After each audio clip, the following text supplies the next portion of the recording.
Bienvenidos al canal de Capiru Audiolibros. Primero que todo, les quiero pedir que se suscriban a mi canal y activen la campanita de notificaciones, me es de gran ayuda. Muchísimas gracias. Espero que disfruten este cuento de H.P. Lovecraft. Dagón de H.P. Lovecraft. Escribo esto bajo una considerable tensión mental, ya que al caer la noche mi existencia tocará a su fin. Sin un céntimo, y agotada la provisión de droga que es lo único que me hace soportable la vida, no podré aguantar mucho más esta tortura y me arrojaré por la ventana de esta guardilla a la mísera calle de abajo. Que mi adicción a la morfina no les lleve a considerarme un débil o un degenerado. Cuando hayan leído estas páginas apresuradamente garabateadas, podrán comprender, aunque no completamente, por qué debo olvidar o morir. Fue en una de las zonas más abiertas y desoladas del Gran Pacífico donde el buque del que yo era sobrecargo fue alcanzado por el cazador de barcos alemán. Entonces la Gran Guerra se hallaba en sus comienzos y las fuerzas oceánicas del 1 a 1 habían llegado a su posterior decadencia. Así que nuestra nave fue presa según las convenciones, y su tripulación tratada con el respeto y consideración debida a prisioneros de guerra. De hecho, la disciplina de nuestros captares era tan relajada que 5 días más tarde logré huir en un botecillo con agua y provisiones para bastante tiempo. Cuando finalmente me encontré con las amarras cortadas y libre, tenía muy poca idea de mi posición. No siendo navegante avesado, tan solo podía suponer vagamente, por el sol y las estrellas, que me encontraba al sur del Ecuador. Desconocía mi longitud, y no había a la vista ni islas ni costas. El tiempo permanecía bonancible y durante un número indeterminado de días navegué sin rumbo bajo el sol abrasador, esperando el paso de un barco o la arribada a las playas de alguna tierra habitable. Pero ni barcos ni tierra hacían su aparición, y yo comencé a desesperar en mi soledad, en medio de aquella oscilante inmensidad de azul ilimitado. El cambio tuvo lugar mientras dormía. Jamás conocí los detalles, ya que mi sueño, aunque problemático y repleto de visiones, fue ininterrumpido. Cuando desperté, lo hice para encontrarme medio hundido en una cenagosa extensión de infernal fango negro que me rodeaba en monótonas ondulaciones hasta tan lejos como llegaba la vista, y en el que mi bote se encontraba embarrancado a cierta distancia. Aunque podría suponerse que mi primera sensación ante esa prodigiosa e inesperada transformación del paisaje fuese la del asombro, en realidad me encontraba más espantado que perplejo, ya que había en la atmósfera y en el suelo putrefacto una cualidad siniestra que me helaba hasta la médula. La zona era un pudridero de cadáveres de peces descompuestos, así como de otras cosas menos descriptibles que pude ver insinuándose entre el asqueroso légamo de aquella interminable llanura. Quizás no debiera intentar el transcribir con simples palabras la indecible abominación que parecía asentarse en el absoluto silencio y la estéril inmensidad. No había nada al alcance del oído, ni de la vista, excepto una inmensidad de negro limo, y, sin embargo, la absoluta quietud y la monotonía del paisaje me agobiaban con un terror nauseabundo. El sol llameaba en un cielo que me pareció casi negro en su cruel ausencia de nubes, como reflejando las ciénagas de tinta que había bajo mis pies. Mientras me arrastraba hacia el bote atorado, comprendí que tan solo había una teoría que pudiera explicar mi situación. Debido a algún cataclismo volcánico sin precedentes, parte del lecho marino debía haber emergido, revelando áreas que parecían haberse mantenido ocultas durante millones de años en las insondables profundidades oceánicas.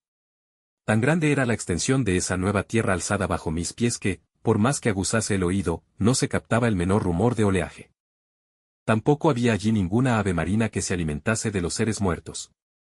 Durante algunas horas permanecí pensando o cavilando en el bote, que yacía de costado y prestaba una ligera sombra según el sol corría el cielo. Al avanzar el día, el suelo fue perdiendo algo de fluidez, pareciendo en poco tiempo lo bastante seco como para permitir viajar a su través. Esa noche dormí, aunque poco, y al día siguiente preparé un paquete con comida y agua, necesario para una marcha en busca del mar desaparecido, así como de un posible rescate. A la tercera mañana descubrí que el suelo se encontraba lo bastante seco como para caminar con facilidad.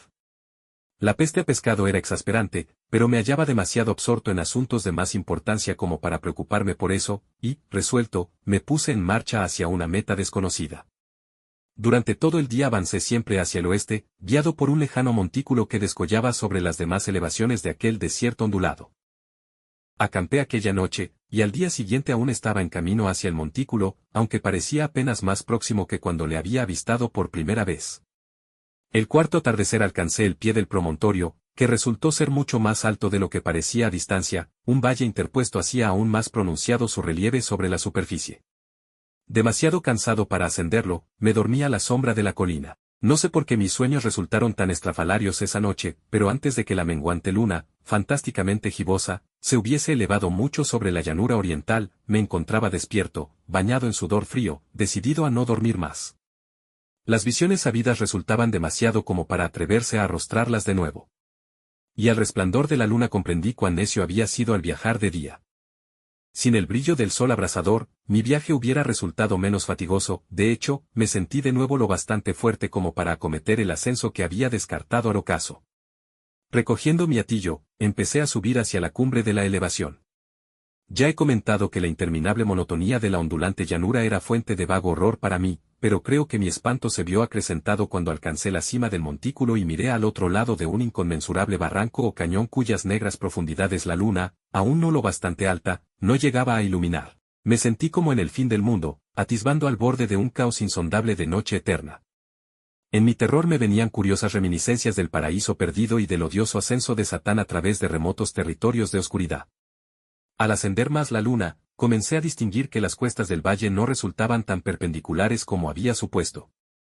Salientes y afloramientos de piedra proporcionaban apoyos fáciles y seguros para el descenso, además de que a partir de unos pocos cientos de metros la pendiente se hacía más gradual. Acuciado por un impulso que me resulta difícil de analizar por completo, descendí dificultosamente las rocas y alcancé la más suave ladera de abajo, hojeando aquellas profundidades estigias que la luz aún no había penetrado. Sobre todo, mi atención se vio prendida por un objeto grande y singular de la ladera opuesta, que se alzaba a pico un ciento de metros más adelante, un objeto que relucía blanquecino a los recién llegados rayos de la luna en ascenso. Era tan solo una gigantesca pieza de roca, como pronto pude cerciorarme, pero yo había tenido una clara idea de que su contorno y ubicación no eran completamente obra de la naturaleza. Un examen más detenido me colmó de indescriptibles sensaciones, ya que a pesar de su enorme tamaño y de que se encontraba situado en un abismo abierto en el fondo de los mares desde la juventud de la Tierra, vi más allá de cualquier duda razonable que el extraño objeto era un monolito perfectamente tallado, cuya inmensa mole había conocido el trabajo y quizás la adoración de criaturas vivas y racionales. Aturdido y espantado, aunque no sin cierto escalofrío de placer propio de un científico o arqueólogo, examiné los alrededores con mayor detenimiento. La luna, ahora próxima al cenit, brillaba de forma extraña y vívida sobre los colosales peldaños que circundaban el abismo, revelando el hecho de que un regato de agua fluía al fondo, perdiéndose de vista en ambos sentidos y casi llegando a lamer mis pies cuando fui a detenerme al pie de la ladera. Al otro lado del barranco, las pequeñas olas golpeteaban la base del ciclópeo monolito, en cuya superficie puede ver entonces cinceladas inscripciones y toscos relieves.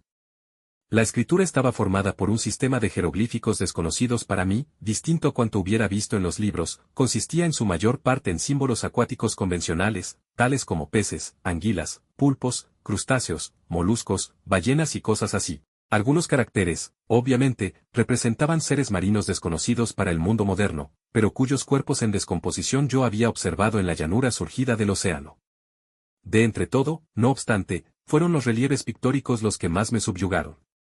Visibles con claridad al otro lado del agua interpuesta, gracias a su enorme tamaño, formaban un cúmulo de bajorrelieves cuyos motivos hubieran podido despertar la envidia de un doré. Creo que podría suponerse que aquellos seres representaban hombres. O al menos, cierta clase de hombres, aunque se mostraba a las criaturas retozando como peces en las aguas de alguna gruta marina, o rindiendo pleitesía en algún santuario monolítico, al parecer también sumergido. No osaré entrar en detalles acerca de sus formas y rostros, ya que el siempre recuerdo me provoca vértigos. Grotescos más allá de la imaginación de un Poe o un Bulwer, resultaban en líneas generales condenadamente humanos a pesar de sus manos y pies palmeados, labios espantosamente gruesos y fofos, vidriosos ojos saltones, así como otros rasgos aún menos agradables de recordar. Cosa bastante curiosa, parecían cincelados sin guardar proporción con su escenario oceánico, ya que una de las criaturas era representada en el acto de matar a una ballena retratada como apenas un poco más grande. Reparé, como digo, en su deformidad y extraña estatura, pero enseguida decidí que se trataba sencillamente de los imaginarios dioses de alguna primitiva tribu de pescadores o marineros, una tribu cuyo último descendiente había muerto antes de que naciera el primer antepasado del hombre de Piltdown o el del Neandertal. Espantado por este inesperado vistazo a un pasado más allá de la imaginación del más aventurado de los antropólogos, estuve meditando mientras la luna vertía extraños reflejos en el silencioso canal que había ante mí. Entonces, bruscamente, lo vi. Con tan solo un ligero chapoteo indicando su llegada a la superficie, el ser apareció sobre las oscuras aguas. Inmenso, semejante a un polifemo, espantoso, se lanzó como un tremendo monstruo de pesadilla hacia el monolito, al que rodeó con sus gigantescos brazos escamosos al tiempo que abatía su monstruosa cabeza para prorrumpir en algunos sonidos pausados. Creo que enloquecí entonces. De mi frenético remonte de la ladera y el risco, así como de mi delirante regreso al bote embarrancado, poco es lo que recuerdo. Creo que canté durante largo trecho, y que reía de forma extraña cuando ya no fui capaz de seguir cantando. Guardo confusos recuerdos de una gran tormenta desencadenada algún tiempo después de llegar al bote, y de alguna manera sé que oí retumbar de truenos, así como otros sonidos que la naturaleza profiere tan solo en sus más desbocados momentos. Cuando volví de entre las sombras me hallaba en un hospital de San Francisco, llevado allí por el capitán del barco norteamericano que había recogido mi bote en mitad del océano. Había hablado mucho durante mi delirio, pero descubrí que habían prestado escasa atención a mis palabras. Mis salvadores nada sabían de tierras afloradas en el Pacífico, y no vi la necesidad de insistir sobre cosas que sabían o creerían. En cierta ocasión acudí a un famoso etnólogo y lo entretuve con curiosas preguntas acerca de la vieja leyenda filistea de Dagón, el dios pez, pero advirtiendo enseguida que era irremisiblemente convencional, desistí de mi interrogatorio. Es durante la noche, sobre todo, cuando la luna es gibosa y menguante, cuando veo al ser. Probé la morfina, pero la droga ha resultado ser tan solo una solución pasajera y me ha atrapado entre sus garras como esclavo sin esperanza de remisión. Así que voy a acabar con todo, habiendo escrito una relación completa para el conocimiento o la engreída diversión de mis semejantes. A menudo me pregunto si no habrá sido todo una fantasía. Un simple monstruo de la fiebre sufrida mientras yacía preso de la insolación y enloquecido en el bote descubierto, tras mi huida del buque de guerra alemán. Eso me digo, pero siempre me viene una espantosa y vívida imagen a modo de respuesta. No puedo pensar en el profundo mar sin estremecerme ante los indescriptibles seres que puede que en este mismo instante estén reptando y removiéndose en sus fondos cenagosos, adorando arcaicos ídolos de piedra y tallando sus propias y detestables imágenes en obeliscos submarinos de resumante granito.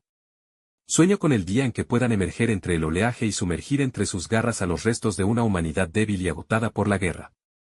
El día en que la tierra se hunda y el oscuro lecho marino se alce entre el pandemonium universal. El fin está próximo. Escucho un ruido en la puerta, como si un cuerpo inmenso y resbaladizo se debatiera contra ella. No dará conmigo. Dios, esa mano. La ventana. La ventana. Gracias por escuchar este audiolibro de H. P. Lovecraft. No olviden suscribirse al canal y nos escuchamos en un próximo audiolibro.